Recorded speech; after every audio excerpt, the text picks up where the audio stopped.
أعوذ بالله أعوذ بالله السميع العليم من الشيطان الرجيم. بسم الله الرحمن الرحيم. الحمد لله عدد خلقه ورضا نفسه وزنة عرشه ومداد كلماته. الحمد لله رب العالمين.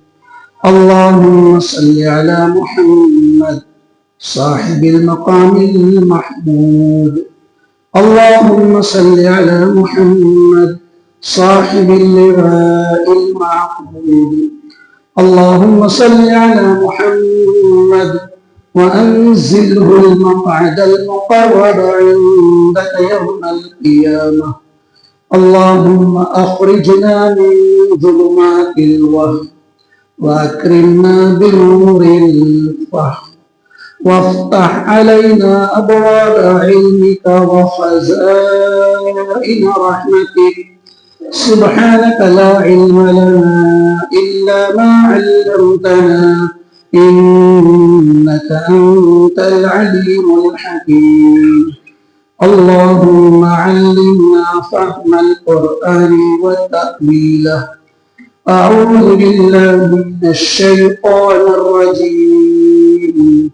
بسم الله الرحمن الرحيم. يا أيها الذين آمنوا أوفوا بالعقود. أحلت لكم بهيمة الأنعام إلا ما يتلى عليكم غير محل الصيد وأنتم حرم. إن الله يحكم ما يريد. صدق اللہ العظیم. اللہ تعالیٰ نے ارشاد فرمایا، اے ایمان والو، تم پورا کرو عقود کو، عہد کو، معاہدے کو. حلال کی گئی تمہارے لیے جانوروں میں سے چوپائے، سوائے ان کے جن کی تلاوت تمہارے سامنے کی جائے گی، یعنی جن کا حکم پردہ سنایا جائے گا. غیر محل الصید، علاوہ یہ کہ احرام کی حالت میں تم شکار مت کرو، درا حالے کہ تم احرام کی حالت میں ہو. ان اللہ یحکم ما یرید، بے شک اللہ تعالیٰ حکم فرماتے ہیں جو چاہتے ہیں. صدق اللہ العظیم.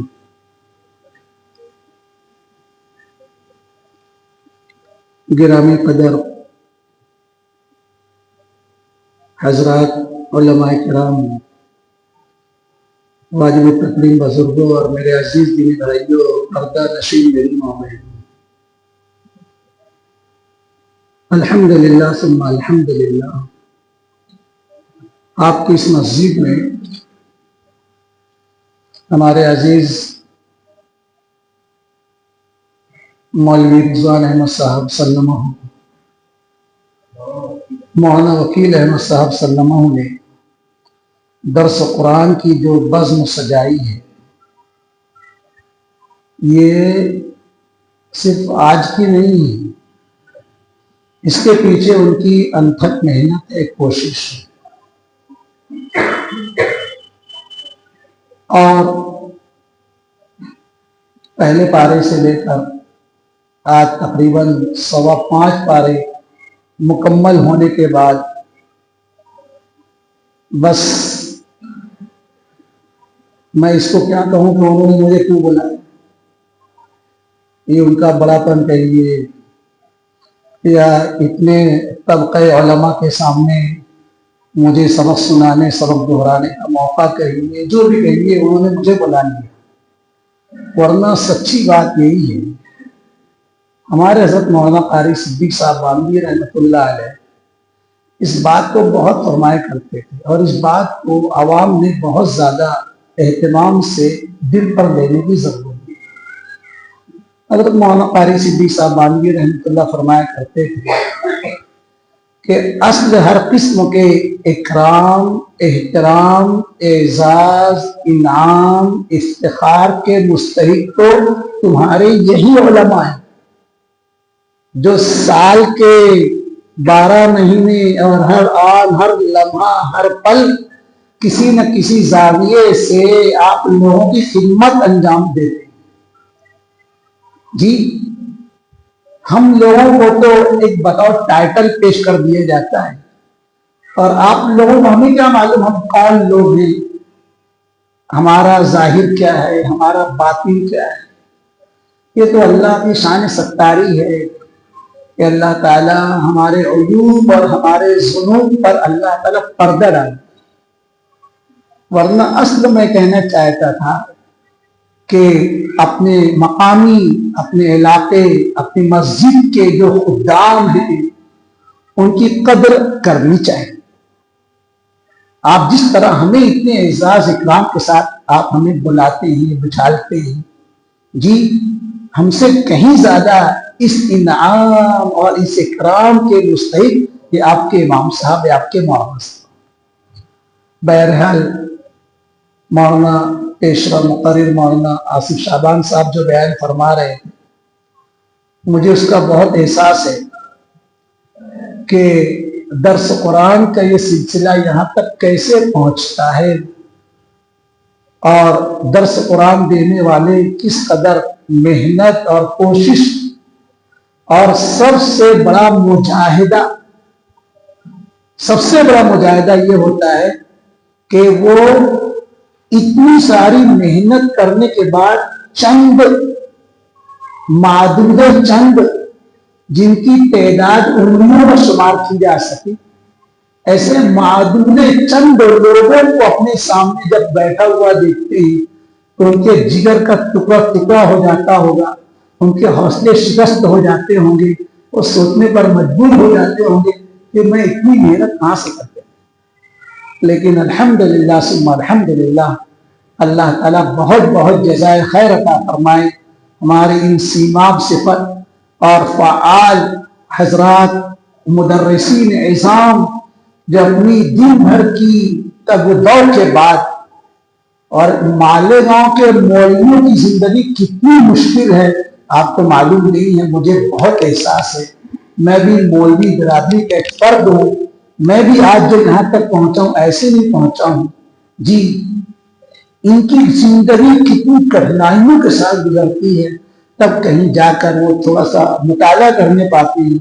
اور ابھی مولانا فرما رہے تھے، میں نے مولانا مختار سعید مدنی صاحب دامت برکاتہم جو دھولیا کے بہت ہی نامی گرامی مفسر قرآن ہیں، اور کسی زمانے میں ان کا پورا ہفتہ درس قرآن سے پیٹ تھا، حتیٰ کہ بعض دن تو عصر بعد بھی درس قرآن ہوتا۔ تو میں نے ان سے پوچھا کہ آپ کہنے لگے، مولانا جس دن سنیے دھیان سے، جس دن میرا درس قرآن ہوتا ہے اس دن میں کھانا بھی نہیں کھاتا۔ جی آپ لوگ سن لیجیے اس بات کو، میں بطور گواہ ہوں، مسجد میں بیٹھ کے کہہ رہا ہوں، بولے جس دن درس قرآن ہوتا ہے اس دن میں کھانا بھی نہیں کھاتا ہوں، یہ تفسیر دے، یہ تفسیر دے، یہ تفسیر دے۔ اور آپ کو نہیں معلوم ہمیں کتنی محنت کرنی پڑتی ہے۔ بہرحال الحمدللہ ثم الحمدللہ، میں بہت بہت صمیم قلب سے ہدیہ تبریک پیش کرتا ہوں ہمارے عزیز محترم مولانا وکیل احمد صاحب کو کہ الحمدللہ انہوں نے اس علاقے میں جہاں پر انہیں بظاہر رسپانس ملتا ہو نہ ملتا ہو، لیکن یک چراغیس دری بزم کے اسپر تلے ہاں ہر کجا می نگری انجمن ساختان، اپنے اساتذہ کے پڑھائے ہوئے سبق کو دہرانے کے لیے، اپنے مشائخ اعظام کی نصیحت کو بروئے لانے کے لیے الحمدللہ اس علاقے میں ماشاءاللہ محنت بھی کر رہے ہیں۔ اور محنت کا سب سے بڑا لب لباب اور خلاصہ یہ ہے کہ قرآن کریم کے درس و تفسیر کے ذریعے سے قوم ملت کی رشد، ہدایت، صلاح و فلاح کا انتظام کر رہے ہیں۔ اللہ تعالیٰ ان کی مسائل جمیلہ کو بہت بہت قبول فرمائے اور انہیں مزید طاقت، قوت، ہمت، صلاحیت، علم میں اضافہ، ازدیاد علم کی دولت سے مالا مال فرمائے۔ وہ دعا جو حضرت حضور نبی کریم صلی اللہ علیہ وسلم نے اپنے چچا زاد بھائی حضرت عبداللہ ابن عباس رضی اللہ تعالی عنہ کو ان کی خدمت سے خوش ہو کر دعا دیا تھا، اللہم فقہ فی الدین، اللہم علم التعویل، اللہ تعالیٰ علم تعویل عطا فرما، علم تفسیر عطا فرما۔ حضور کی دعا کا نتیجہ یہ تھا کہ عبداللہ ابن عباس رضی اللہ تعالیٰ عنہ صغار صحابہ میں ہیں، 10 سال کی عمر میں تھی جب حضور کا وصال ہوا، لیکن امام المفسرین کہلاتے ہیں۔ اللہ تعالیٰ اس نسبت سے ہم تمام کو سرشار فرمائے۔ یہ سورہ مائدہ ہے جس کا تعارف مولانا آصف شعبان صاحب نے آپ کے سامنے پیش کیا، اور اس صورت میں اللہ تعالیٰ نے آپ کو یہ بات معلوم ہونا چاہیے کہ قرآن کریم کے اندر قرآن کریم صرف عبادات نہیں، علماء نے تحقیق کی ہے کہ قرآن کریم میں 1000 آیات امر کی جن میں کسی کام کے کرنے کا حکم دیا ہے، 1000 آیات نہی کی ہیں جن میں مختلف جرائم اور مختلف کرائم اور مختلف گناہوں سے روکا گیا۔ تو قرآن کریم جو ہے، یہ ابھی مجھے بہت یاد آ رہا تھا کہ سورہ مائدہ کی شروعات ہو رہی ہے، اور حدیث میں حضور اکرم صلی اللہ علیہ وسلم نے قرآن کریم کو مائدۃ اللہ العظیم فرمایا۔ القرآن مائدۃ اللہ العظیم، لوگوں قرآن اللہ تعالیٰ کا دسترخوان ہے۔ جس طرح دسترخوان پر نعمتیں سجائی جاتی ہیں، طرح طرح کے انواع اور اقسام کے کھانے بکھیر دیے جاتے ہیں کہ دست نازک بڑھائیے صاحب، جو بھی حاضر کھائیے صاحب، بس اپنے اندر بھوک پیدا کرنے کی ضرورت ہے۔ قرآن کریم و دسترخوان، طرح طرح کے علوم بے پناہ۔ ابھی میں 2 بزرگوں کی میں نے کتاب کا جلدی مطالعہ کیا، ایک تو مولانا سید رابع حسن ندوی رحمۃ اللہ علیہ، اور ایک حیدرآباد کے بڑے بافیض عالم ہیں مولانا غنی سید صاحب ندوی، پیر فقید صاحب کے خلیفہ گزشتہ دنوں مالیگاؤں تشریف لائے تھے، ان سے میری ملاقات بھی۔ ان کی کتاب کو دیکھ کر اندازہ ہوا، عقلیں دم رہ گئی کہ قرآن کریم پر جتنا ریسرچ کیا گیا، جتنی تحقیق قرآن کریم پر کی گئی، دنیا کی شاید ہی کوئی کتاب ایسی ہوگی کہ جس پر اتنا لکھا گیا، اتنا پڑھا گیا۔ ابھی میں کتاب دیکھ رہا تھا تو اس میں 700 سے زائد مفسرین کے نام ہیں، دور اول پہلی صدی ہجری سے لے کر آج تک۔ اور یہ اور بات ہے کہ سال 2 سالوں میں ہمارے ہندوستان کے جن علماء نے تفسیریں لکھی، اس میں تذکرہ باقی رہ گیا، اب ان کا نام نہیں۔ اس کے باوجود 700 سے زائد مفسرین کرام ہیں، اور ایک ہی تفسیر ایسی زبردست کہ جس کی جلدیں مفتی مظفر حسین صاحب کاندھلی رحمۃ اللہ علیہ نے اپنے مواعظ میں ایک تفسیر کا ذکر فرمایا، اس کا نام ہے تفسیر حدائق ذات بہجہ۔ تفسیر حدائق ذات بہجہ، اس کے بارے میں لکھا ہے کہ یہ تفسیر 1000 جلدوں میں تھی۔ ایک جلد سمجھتا ہے، یہ ایک جلد سمجھ لی جتنی موٹی ہوتی ہے، ایسی 1000 جلدوں میں 1000 جلدوں میں صرف سورہ فاتحہ کی تفسیر 25 جلدوں میں تھی۔ اے بیٹا بات مت کرو، خاموش ہو۔ سورہ فاتحہ کی تفسیر 25 جلدوں میں تھی، اور بسم اللہ الرحمن الرحیم کی تفسیر 5 جلدوں میں تھی۔ یہ علماء نے کتنی خدمات انجام دی۔ لیکن میرے بھائیوں، میں ایک بات اور کہنا چاہتا ہوں، یہ تفسیر حدائق ذات بہجہ جو 1000 جلدوں میں تھی، وہ آج دنیا سے معدوم ہو گئی، ختم ہو گئی، کہیں آیات میں کہیں دستیاب نہیں۔ میں آپ سے پوچھنا چاہتا ہوں، آخر اس قدر گرام قدر تفسیر 1000 تفسیروں میں 1000 جلدوں میں پائی جانے والی تفسیر حدائق ذات بہجہ دنیا سے ناپید کیوں ہوئی؟ حضرت عمر بن عبدالعزیز رحمۃ اللہ علیہ نے لکھا ہے، العلم لا يكون معدوما الا ان يكون سرا۔ کوئی بھی چیز اسی وقت معدوم ہوتی ہے، نایاب ہو جاتی ہے، جب اس کی قدردانی کرنے والے باقی نہیں رہے۔ میں درد کے ساتھ کہنا چاہتا ہوں، میں ترہن کے ساتھ کہنا چاہتا ہوں کہ آج جو علماء ہمارے درمیان میں غنیمت ہیں، ان کی خدمات کو سلام ہو۔ اگر ان کی خدمات کو ہم نے قدردانی نہیں کی، ہم نے ان کی خدمات کو کی اہمیت نہیں دی، کہیں ایسا نہ ہو کہ یہ چراغ ہدایت اسی طریقے سے نہ آیا۔ تو میں یہ کہہ رہا تھا کہ قرآن کریم میں ہر قسم کے علوم، مثال کے طور پر یہاں پر اللہ تعالیٰ کے فرما رہے ہیں یا الذین آمنوا اوفوا بالعقود، ایمان والو تم اپنے عہدوں کو پورا کیا کرو۔ عقود عقد کی جمع ہے، جس سے معنی عہد معاہدے کے آتے ہیں، عہد پیمان کے آتے ہیں۔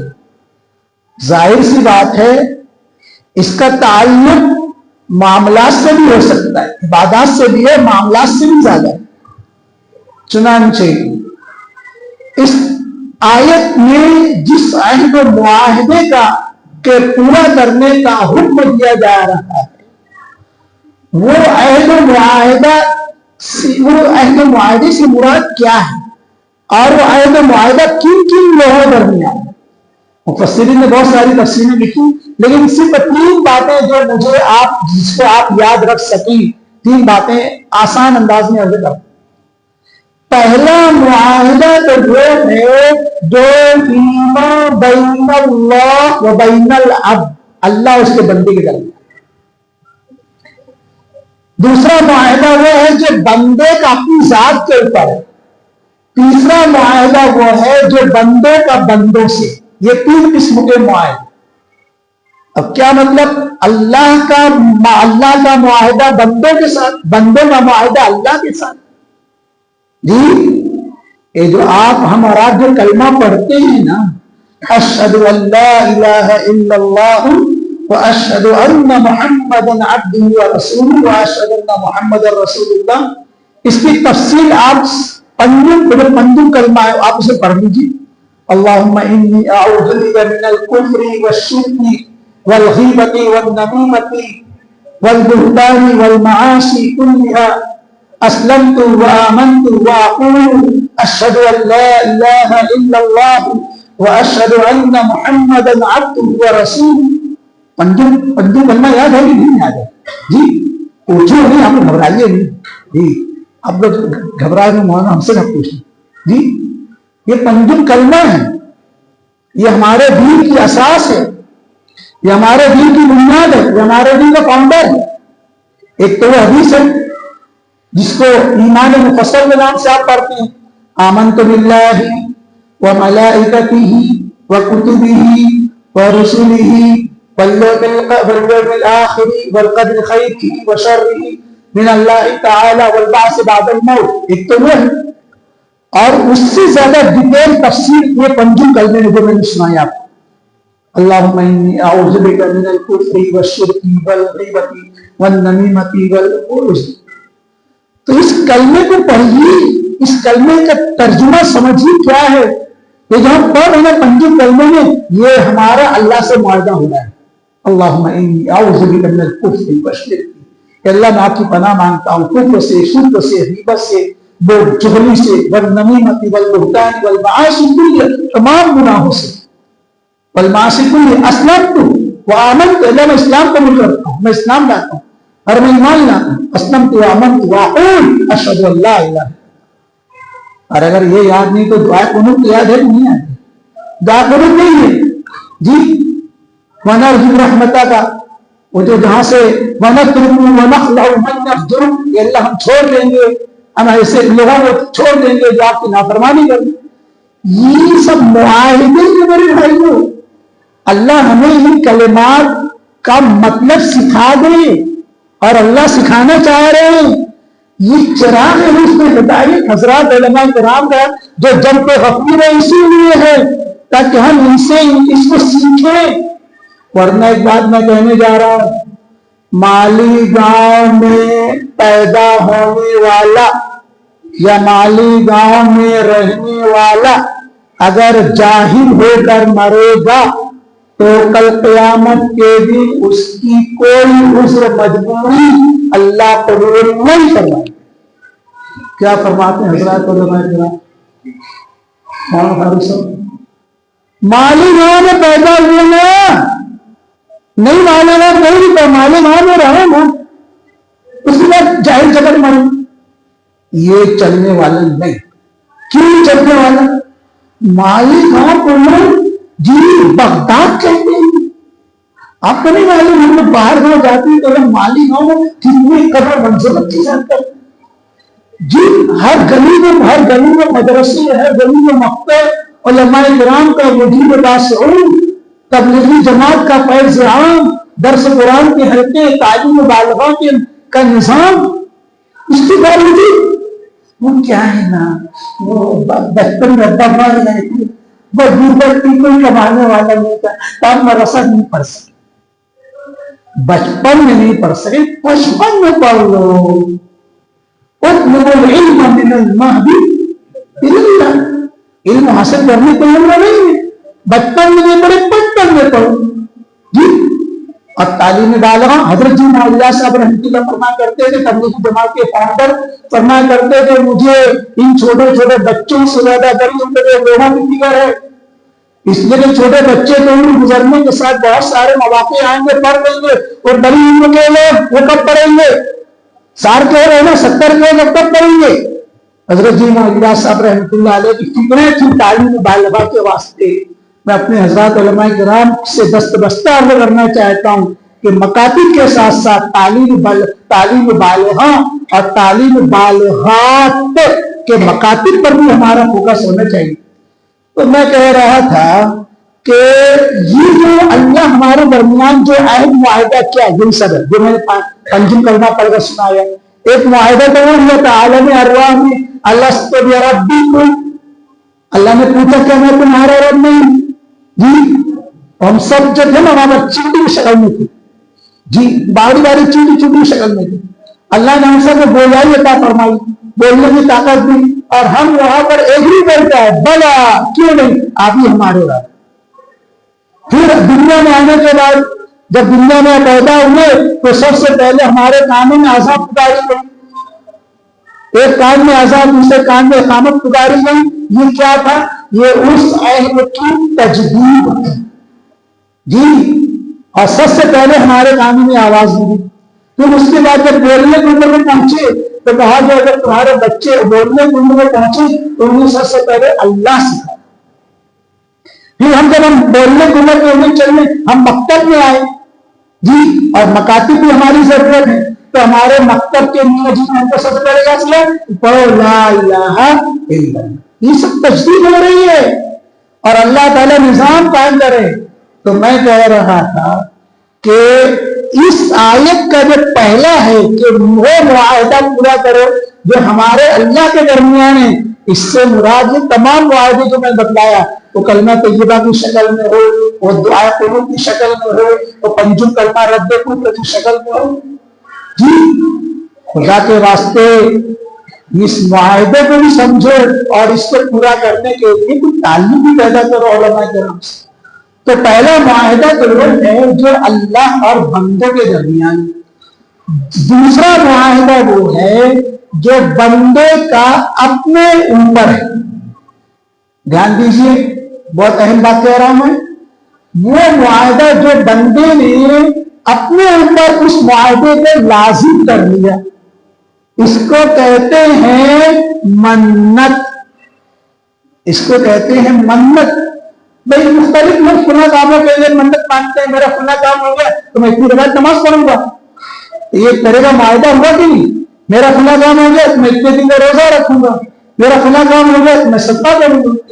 یہ جو منت ہے یہ بندے کا اپنے اوپر کیا جانے والا معاہدہ ہے اور اس کو بھی پورا کرنا واجب ہے. جو منت مانی ہے اس منت کو پورا کرو، منت کو پورا کرنا واجب. درمیان میں ایک بات بتاؤ، جملہ معترضہ کے پہلا چھوڑ دے رہا ہوں کہ منت کس قبیل سے ہونی چاہیے. یہ بات ہمارے مردوں سے زیادہ ہماری عورتوں کے لیے نالج میں آنے کی بات ہے. منت از قبیل عبادت ہی ہونی چاہیے. اس چیز کی منت مانی جا سکتی جس کا تعلق عبادت سے ہو، نماز سے ہو، روزے سے ہو، صدقے سے ہو، زکات سے ہو. جس چیز کا تعلق عبادت سے نہیں ہے اس چیز کی منت نہیں مانی جا سکتی. یہ بطور جملہ معترضہ کہ میں نے کہہ دیا اور ہماری ماں بہنوں کے لیے کہہ دیا. یہ دوسرا معاہدہ تھا جو بندے کا اپنی ذات کے ساتھ. تیسرا معاہدہ وہ ہے جو بندے کا بندے کے ساتھ، بندے کا بندے کے ساتھ، انسان کا انسان کے ساتھ، ابا کا بیٹے کے ساتھ، بیٹے کا ابا کے ساتھ، میاں کا بیوی کے ساتھ، بیوی کا میاں کے ساتھ، شیر کا مزدور کے ساتھ، مزدور کا شیر کے ساتھ. جی یہ جو آپس میں ہم جو آپس میں ایک قسم کا معاہدہ کہتے ہیں، معاہدہ کرتے ہیں، وعدہ وہی کرتے ہیں، یہ تیسری شکل ہے کہ اس کو بھی تمہیں پورا کرنا ضروری ہے. اب دیکھیے قرآن کریم اس ایک ہی آیت کا ایک حصہ ہے یا ایھا الذین آمنوا اوفوا بالعقود، لیکن اس میں ہمارے لیے کتنی رہنمائی ہے. یہ جو 3 شکلیں میں نے بیان کیا، 2 شکلیں تو آپ اپنے طور سے پورا کرتے ہی رہیے، لیکن آخری جو شکل ہے بندے کا بندے سے، بندے کا بندے سے معاہدہ، بندے کا بندے سے کیا جانے والا وعدہ وعید، آج اس کی ہمارے نزدیک کوئی اہمیت بھی نہیں، کوئی علم نشانی نہیں. جی جبکہ حضرت انس رضی اللہ تعالی عنہ راوی میں فرماتے ہیں علما خطبنا رسول اللہ صلی اللہ علیہ وسلم الا انه قال لا ایمان لمن لا امانۃ له ولا دین لمن لا عهد له. حضرت انس رضی اللہ تعالیٰ فرماتے ہیں کہ حضور صلی اللہ علیہ وسلم نے بہت کم تقریر ایسی فرمائی جس میں آپ نے یہ نہ فرمایا ہو کیا لا ایمان لمن لا امانت، اس شخص کا ایمان معتبر نہیں جس کے پاس امانت داری نہیں، ولا دین لمن لا عهد له، اور اس شخص کا دین معتبر نہیں جس کے پاس اپنے کیے ہوئے وعدے کی وفائی نہ ہو.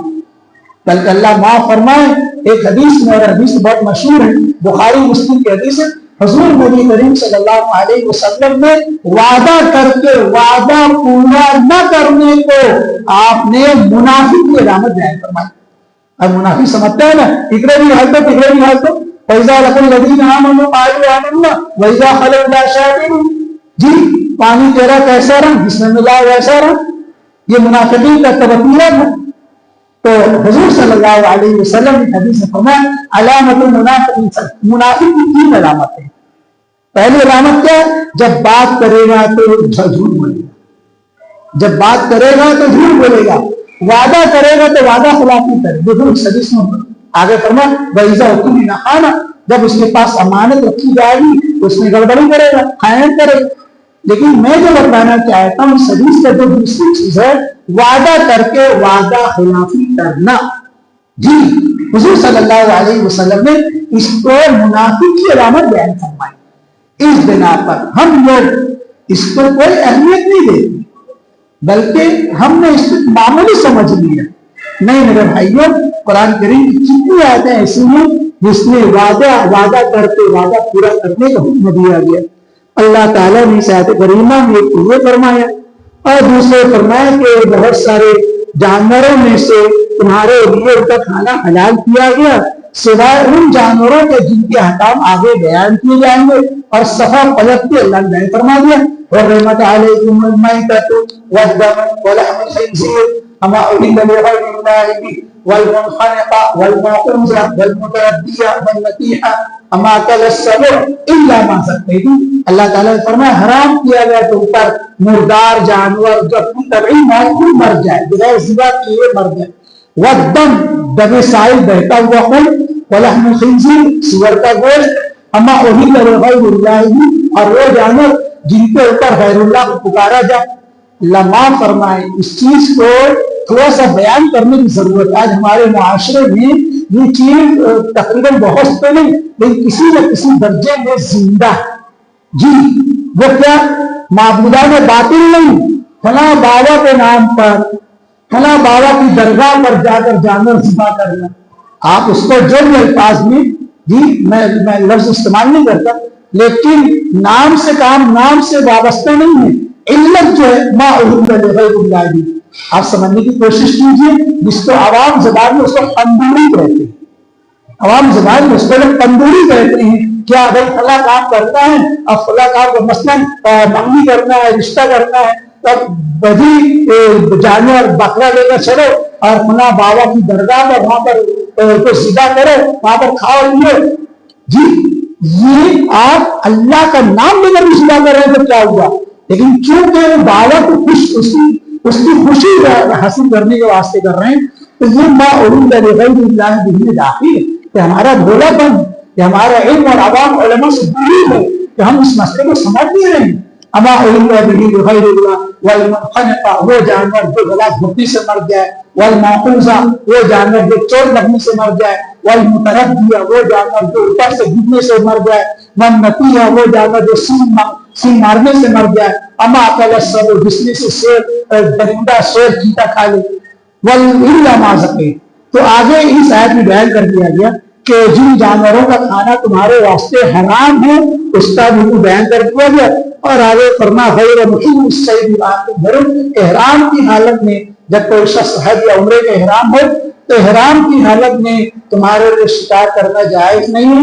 آپ کو مسئلہ معلوم ہے کہ احرام کی حالت میں نہ شکار کرنا جائز ہے, نہ شکار بتلانا جائز ہے, نہ شکاری کا ہیلپ کرنا جائز ہے. جی یہ سب کے سب اس میں ان اللہ یحکم ما یرید, بے شک اللہ تعالیٰ حکم فرماتے ہیں جو چاہتے ہیں. تو میرے بھائیوں میری ماں بہنوں, قرآن کریم کی ایک آیت میں اتنے احکام ہیں. حضرت علی رضی اللہ تعالیٰ نے پڑھ کر اپنے شاگردوں سے فرمایا کہ اگر میں تمہارے سامنے اگر میں سورہ فاتحہ کی تفسیر لکھوں, سورہ فاتحہ جس میں 7 آیت 8 مضامین ہیں, 7 آیت میں 8 مضامین, فرمایا اگر میں سورہ فاتحہ کی تفسیر لکھوں تو اتنا لکھوں کہ اس کو اٹھانے کے لیے جی 40 اونٹ ناکافی ہو جائے. جمیع العلم فی القرآن ملاتی تقاصر عن وقام الرجال. کتنی ساری تعلیمات ہیں, کتنے سارے احکام ہیں, لیکن کیا کہیے مسئلہ یہ ہے گواہ دی ہم نے جو اسلاف سے میراث پائی, گواہ دی ہم نے جو اسلاف سے میراث پائی تھی, سوریا نے زمین پر آسمان سے ہم کو دے دیا. یہ زمانہ نہ زمانے نے دکھایا ہوتا, درس قرآن اگر ہم نے دلایا ہوتا. آج قرآن کریم کی جن اتنی موٹی موٹی تعلیمات آج ہماری زندگیوں میں اوائٹ ہیں, ہم اس پر عمل پیرا ہونے کے موڑ بھی نہیں. آپ دیکھیے مثال کے طور پر یہاں پر میں نے آپ کو وعدہ وعید کا بیان کیا. قرآن کریم کی تعلیمات کا ایک بہت بڑا احکام کا ایک بہت بڑا حصہ میراث ہے. میراث قرآن کریم نے اس پر افسوس کیا, وَتَأْكُلُونَ التُّرَاثَ أَكْلًا لَمًّا وَتُحِبُّونَ الْمَالَ حُبًّا جَمًّا. میراث کیا ہے؟ میراث یہ ہے بھائی, یہ تو آپ بچوں کو کنٹرول کرو, میں اتنا بہت نازک مزاج ہوں, اتنا شور شراب میں نہیں سکتا ہوں. آپ دیکھ رہے ہیں اپنی جان پر اتنا زور دے کر بیان کرتا ہوں. بچوں کو بھیج دو جب ان کا بالکل ضرورت نہیں. میراث کا آج حکم آج ہماری زندگیوں میں اللہ معاف فرمائے اگر 100% میں سے کم از کم 50% کو وہ مارنا ہے. آج اس کو زندہ کرنے کی ضرورت ہے. آج ایک مزاج بن گیا بیٹی کو جہیز ٹرک بھر کر جہیز دینا, بیٹی کو شادی میں ٹرک بھر کر جہیز دینا, اور جب ابا کا انتقال ہوا تو سب بیٹے بیٹی جب بیچ لیتے نا. پوچھیے مفتیان کرام سے کہ آپ نے جو جہیز دیا وہ نہ فرض تھا, نہ واجب تھا, نہ سنت تھا, نہ مستحب, جی بلکہ وہ تو ایک ہندوانہ رسم, وہ تو ایک ہندوانہ رسم. کس نے کہا پر ٹرک بھر کے جہیز دینے کے واسطے مت دو, لیکن میراث دو, میراث دو, یہ شرم ضروری ہے. قرآن کریم کی پوری ایک آیت سورت اس کے بارے میں نازل ہوئی, یوصیکم اللہ فی اولادکم للذکر مثل حظ الانثیین. ہمیں معلوم باقاعدہ میں نے ایسے لوگوں سے ملاقات کیا جنہوں نے چیلنج دیا, مولوی صاحب ہم نہیں دیتے, تم کو کیا کرنے کرو.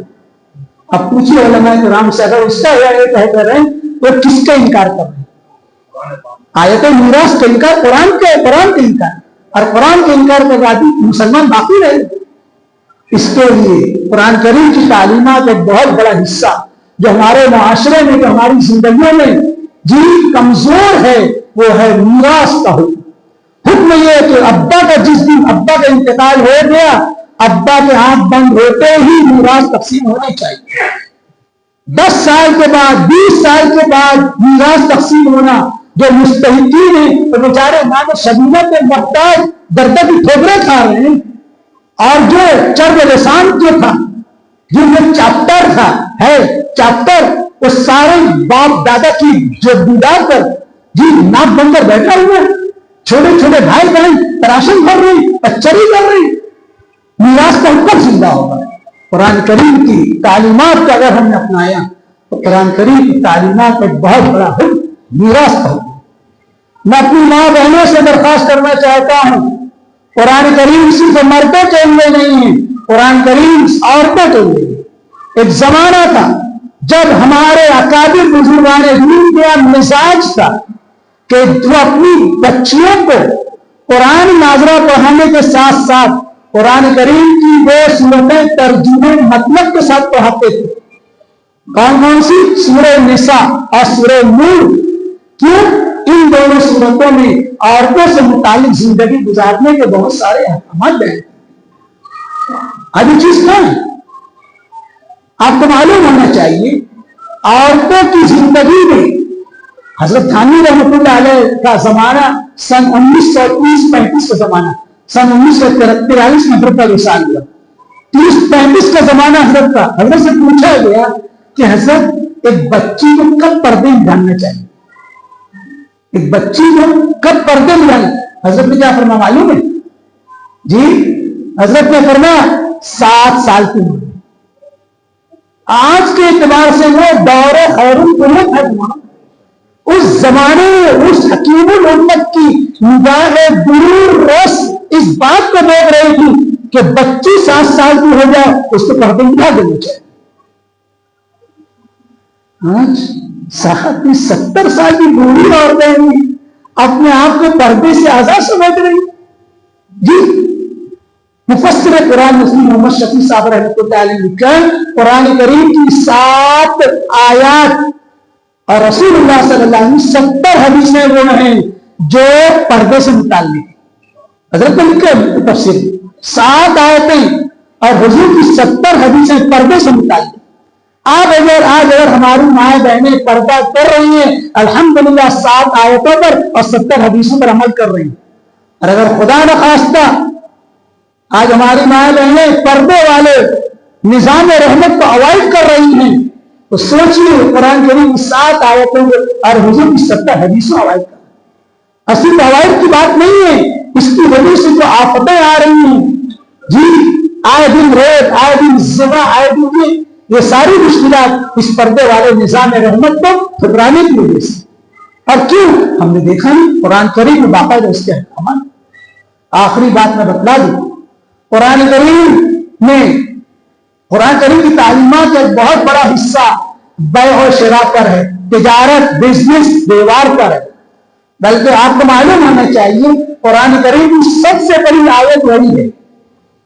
قرآن کریم کی سب سے بڑی آیت جی یا ایھا الذین آمنوا اذا تداینتم سے شروع ہوتی ہے واللہ بکل شیء علیم پر ختم ہوتی ہے. 2.25 صفحے کی 13 صفحے قرآن کے حوالے سے کہہ رہا ہوں.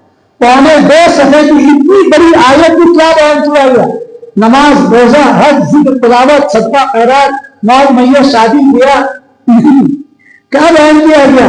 لین دین کا حکم بیان کیا گیا. لین دین کے احکامات بیان کیے گئے. حضرت امام محمد بن حسن شیبانی رحمۃ اللہ علیہ جو ہمارے امام ابو حنیفہ کے بڑے شاگردوں میں سے بڑے شاگرد ان سے کسی نے پوچھا بولے حضرت آپ نے اتنی ساری کتابیں لکھی جی سیر صغیر سیر کبیر جامع صغیر جامع کبیر مبسوط زیادات اور آپ نے تقویٰ پر کوئی کتاب نہیں لکھی. تقویٰ پر کتاب نہیں لکھی. بولے لکھا نا. بولے کہاں لکھا ہے جی؟ بولے سب بولے اس میں سب تو بولے کون سی؟ بولے اس میں تو تجارت کیا وہی ہے وہی جس میں تجارت کا احکام لکھے نا وہی تقویٰ بدل. آج ہم کتنے دور ہیں میرے بھائیوں. اس بنا پر جی خدا اقبال کی زبان میں دعا کر رہا ہوں خدا ہمیں کسی طوفان سے آشنا کر دے. جی حالانکہ آشنا ہو رہے تھپیڑے بہت لگ رہے ہیں لیکن سوچ بگڑ گئی جی، نیشنلٹی انڈین ہونے کی وجہ سے باہر والوں کو یاد رکھتے ہیں، کچھ بھی ہوا باہر والے کھاتے، اور ہم عوام واسطے کس نے اوپر کا کچھ کر دیا، کس نے کچھ کر کے کھلا دیا، کس نے وقت پرانا کیا ہو، بس یہی سب سوچ بن گئی۔ اقبال کہہ رہے ہیں خدا ہمیں کسی طوفان سے آشنا کر دے کہ تیرے بحر کی موجوں میں اضطراب نہیں، تجھے کتاب سے ممکن، کتاب بولے تو اردو چوتھی پانچویں نہیں، یہ قرآن کتاب ذالک الکتاب لا ریب فیہ، تجھے کتاب سے ممکن نہیں فراق کہ تو کتاب خواہ ہے مگر صاحب کتاب۔ یہ ضرورت ہے میرے بھائیوں، حضرت ہمارے جماعت کے بہت بڑے سرخیل بزرگ عالم دین حضرت شیخ الہند مولانا محمود الحسن دیوبندی رحمت اللہ علیہ جب مالٹا کی جیل میں قید بند زندگیاں گزار کر آئے، لوگوں نے استقبالیہ پروگرام رکھا کہ یہ بوڑھا انسان اپنی زندگی کے تلخ تجربات اور مالٹا کی جیل میں تجربات کیا بیان کرتا ہے۔ حضرت نے فرمایا بھائی دو باتیں ہیں، ایک تو یہ ہے کہ قرآن کریم کی تعلیم کو عام کیا جائے، گھر گھر عام کیا جائے۔ میرے بھائیوں، یہ درس قرآن کی یہ محنت اسی سلسلۃ الزہر کی ایک کڑی ہے، ہم سب کو اس کا اہتمام کرنا چاہیے اور اس کے لیے اپنے وقت کی قربانی دینی چاہیے۔ اور آپ لوگ ایک ہی محلے کے نہیں، 10 محلے کے لوگ ہوں گے، آپ جس محلے کے رہنے والے ہیں، آپ کے قریب جو بھی مسجد ہے، آپ اس مسجد سے درس قرآن میں آپ وابستہ رہیے۔ جس دن وہاں پر درس قرآن ہوتا ہے اس دن آپ صبح سے اپنے آپ کو فارغ کیجیے تاکہ درس قرآن کی مجلس میں ہماری شرکت ہو، درس قرآن دینے والوں کی حوصلہ افزائی ہو، اور سب سے بڑی بات یہ قرآن کریم جو ہم سب کی زندگی کی ضرورت ہے، ہم اس کو سمجھیں، اس کی تعلیمات پر عمل پیرا ہونے کی کوشش کریں۔ اللہ تعالیٰ اس درس قرآن کی اس مجلس کو بہت بہت قبول فرمائیں۔ آپ بہت خوش نصیب ہیں، اتنے سارے علماء کرام اور مفتیان نظام آپ اس مجلس میں تشریف فرمائیں۔ اللہ تعالیٰ سب حضرات کی تشریف آوری کو آپ کے لیے پال نیک بنائے، باعث خیر و برکت بنائے۔ وما ذلک علی اللہ بعزیز، وما ذلک علی اللہ یسیر، وما توفیقی الا باللہ علیہ توکلت و الیہ